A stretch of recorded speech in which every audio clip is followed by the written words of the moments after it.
Di video kali ini saya akan membahas tentang cara menghitung sisa masa kerja dengan menggunakan aplikasi Excel. Nah, untuk menghitung sisa masa kerja, caranya adalah kita tinggal menghitung selisih antara tanggal hari ini dengan tanggal pensiunnya. Oleh karena itu, terlebih dahulu kita harus siapkan dulu data mengenai tanggal pensiunnya. Nah, untuk tutorial mengenai cara menghitung tanggal pensiun, kalian bisa mempelajarinya pada link video tutorial yang sudah saya sematkan di sudut kanan atas ini ya. Oke, sekarang kita langsung untuk membuat rumus penghitungan sisa masa kerja. Rumusnya adalah sama dengan lalu date div, lalu kurung buka. Nah, kemudian kita ketikkan tanggal hari ini. Untuk tanggal hari ini kita bisa ganti dengan kata ini nih, now kurung buka kurung tutup. Nah, ini sebagai pengganti tanggal hari ini. Kemudian langkah berikutnya kita ketikkan titik koma atau koma. Nah, titik koma atau koma ini bergantung pada regional setting ya teman-teman. Coba kalian arahkan ke sudut kanan bawah yang ada data tanggal ini. Nah, kalau muncul tanggal, nama hari, dan seterusnya itu menggunakan bahasa Indonesia seperti saya Sabtu 20 September dan seterusnya itu kan bahasa Indonesia ya, maka pemisahnya harus pakai titik koma.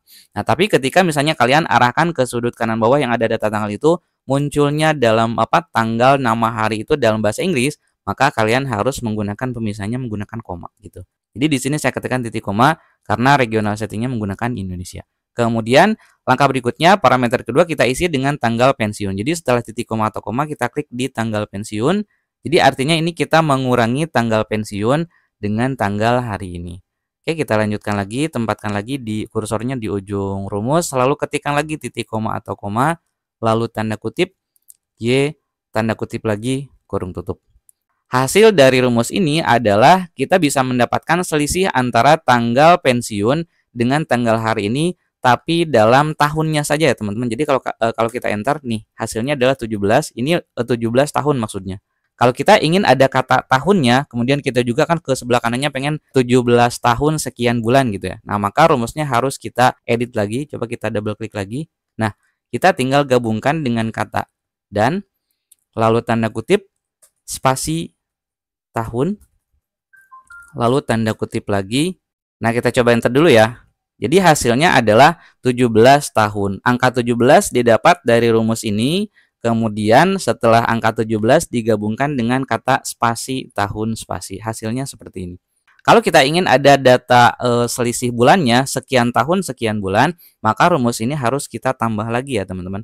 Nah, untuk menghitung selisih bulannya kita gunakan lagi rumus date div seperti tadi. Kita bisa ketikkan secara manual, date div lagi, atau kalau saya lebih cepatnya mending kita copy saja ya teman-teman. Jadi saya copy mulai date div sampai kurung tutup ini. Jadi kita blok, kemudian tekan Ctrl C pada keyboard, lalu tempatkan kursor di ujung rumus. Nah, kita lanjutkan rumusnya dengan menambahkan dulu dan, lalu tekan Ctrl V untuk mempaste yang tadi kita copy. Nah, sekarang karena kita ingin menghitung selisih bulannya, maka Y-nya harus ditambah dengan M. Jadi YM. Jadi kalau Y saja kita menghitung selisih tahunnya, kalau YM berarti kita menghitung selisih bulannya.